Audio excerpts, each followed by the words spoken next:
Is your HP printer refusing to connect to Wi-Fi? Don't worry. In this video, I'll walk you through a simple restart method that clears network errors and refreshes the connection between your printer, computer, and router. All you need is a few minutes and access your devices.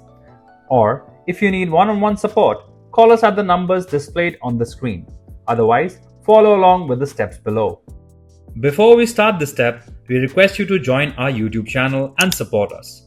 You can be a part of our growing family where millions come together to learn, solve problems, and stay up to date.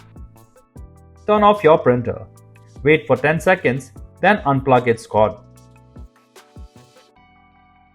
Shut down the computer or device you're printing from.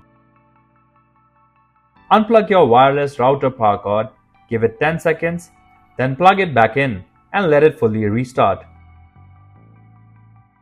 Once the router is back up, reconnect your printer's power cord and turn it on. If you like our content, give us a like, and if you want to learn more, subscribe to our channel.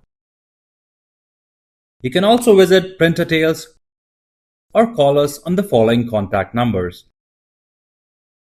If you think we haven't covered your printer yet, you can let us know in the comments section.